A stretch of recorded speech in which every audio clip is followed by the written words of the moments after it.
Alright, so we are starting in on our next unit. It's unit 12, and it is quadrilaterals. It has a lot of components to it, and it can be really confusing, but today we're only focusing on parallelograms. So a parallelogram is a really broad word. It's a classification of a specific type of shape. We've been learning about polygons, so it's a specific polygon. And it's a quadrilateral. So remember, quad, we learned in our root words, quad means four sides. And it's a quadrilateral where both pairs of opposite sides are parallel.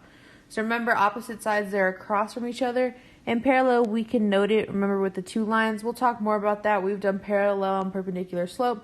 So eventually we are going to get back into that. So there are 5 properties of parallelograms. The first one is that opposite sides are congruent. Remember, congruent just means equal. The second one, opposite sides are parallel, so they have the same slopes. Third, opposite angles are congruent, again, equal. Number 4 is that consecutive angles are supplementary. Remember, supplementary just means they equal 180 degrees. And then finally, number 5 says the diagonals bisect each other. Bisect, you need to remember, is cuts in half. So while we do have 5 properties, 3 of them, number 1, number 2, and number 5 are really going to be our important ones. That's what we're going to focus in on. So this is your first example. So in your notes, you need to write example 1. You need to draw this picture, and I give you 2 angle measures and 2 side lengths. So I'm asking you in this example to find the length of AB, the length of DC, the measure of angle B, and the measure of angle C. So remember, one of our properties says that opposite sides are congruent. So I'm taking AB, and I will want to look all the way across. So I know that AB and DC are congruent, which means they're equal. So I now know that DC is also 15. I'm going to do the same exact thing for BC, which is what I'm given. I go directly across for opposite, and now I know that AD and BC are equal, so AD is equal to 8. Our other property says that opposite angles are congruent, so I'm going to draw a line from angle A to angle C. So I know that angle C is also 112 degrees. And I'm going to draw a line from angle D to angle B because they are opposite. And so I now know that angle B is also equal to 68 degrees. So here's example 2. Go ahead, draw the picture. On the left, I told you what you needed to find. So go ahead and pause the video, see if you can figure out these 4, and then I'll come back and I'll show you the answers for them. So make sure you did get these 4 answers. If you didn't, raise your hand so I can come over and help you. If you did, you can keep going on with the video. So in example 3, we now have these diagonals. They're these slanted lines that go from corner to corner, and they kind of create that X in the middle. Remember that our property about diagonals says that diagonals bisect each other. Just because we have diagonals in here, though, doesn't mean the other properties go away. So in this example, I'm asking you to find 4 things again. The first one is VT, then VS, UT, and ST. I'm going to go ahead and use my property that states that the opposite sides are congruent to label my sides. I know that RS is across from UT, so I know that UT is also equal to 27.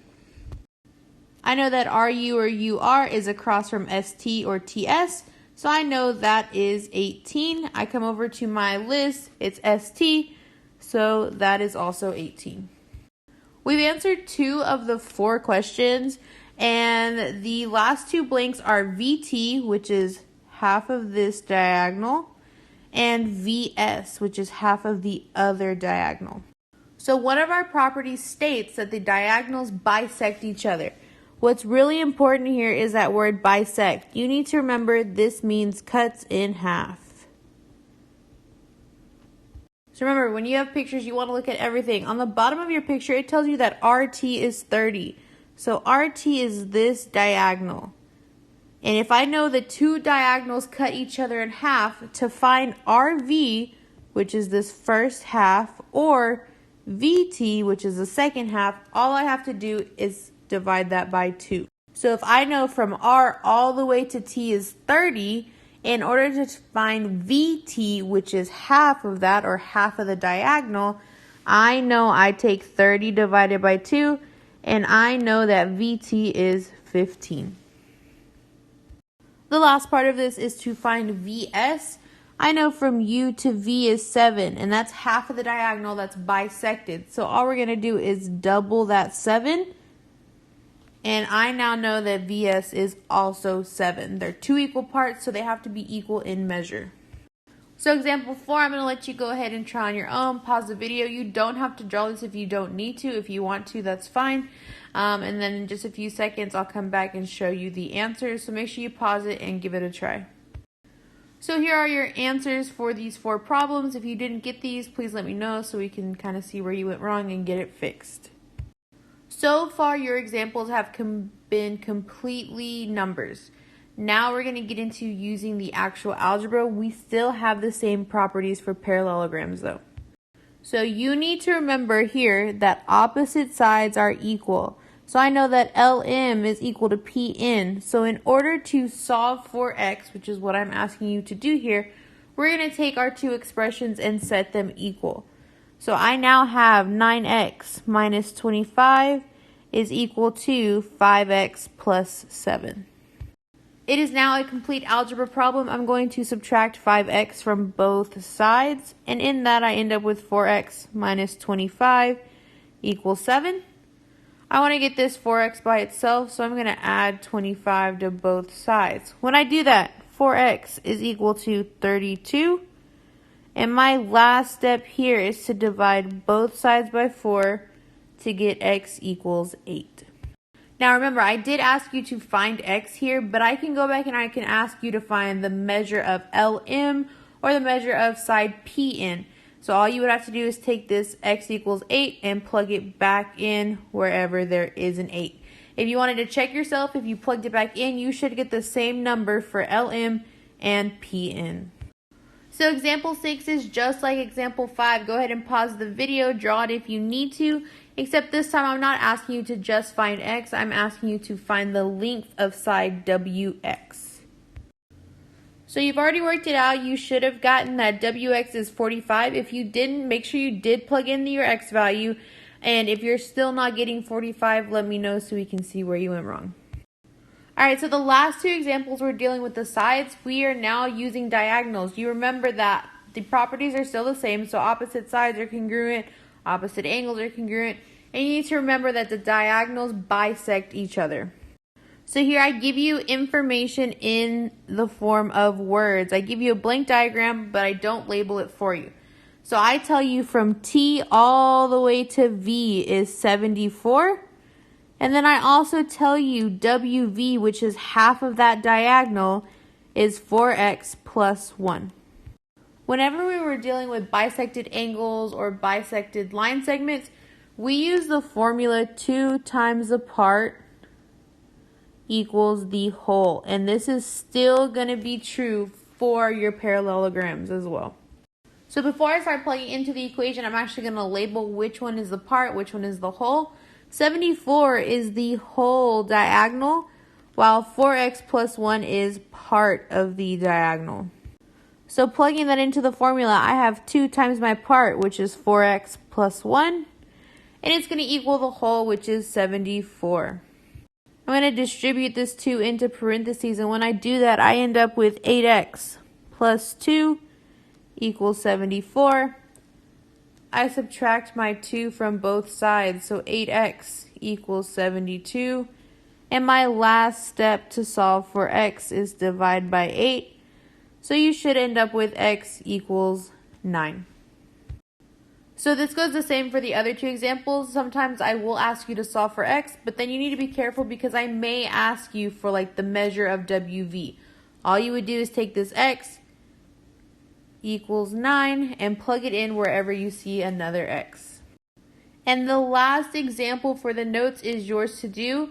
Go ahead and draw the blank picture. I give you these descriptions here. You need to think, though, about what I give you. I give you NS, which is the part, and I give you SQ, which is the second part. These are bisected, so the parts are equal, so you need to set these expressions equal to each other. So go ahead, give it a try. You need to find X first, and then I need you to find NQ. When you are done, you should find that NQ is 54. If you did not, let me know so we can see what happened. You need to grab a sheet of notebook paper. If you don't already have one, you are going to have homework because this is something that needs to be practiced. If you have time right now, go ahead and get started. You may be able to finish it. If not, you will take it home. So make sure your name gets on your paper. Make sure the title Parallelograms Practice gets on there too, because if it does not, I will throw it away. I'm going to go ahead and display the homework, so once you have them done, you can turn it in. If not, take it home. You'll turn it in tomorrow. If you have any questions, let me know. Alright, so there are two parts to your homework. The first one is here. I couldn't fit it all on one page. I tell you each of the following are parallelograms. There are 15 problems total. For 1 through 7, I'm just asking you to solve for X. And then for 7 through 15, I'm asking you to find the indicated measurement. So I give you some side links, diagonal links, and I'm asking you to find, like in number 8, I ask you to find CE. And here's the second part that I couldn't fit on one screen. It is 10 through 15. It will be due tomorrow. You'll do it all on notebook paper. You do not have to draw the diagrams if you don't want to, but I do need to see your work.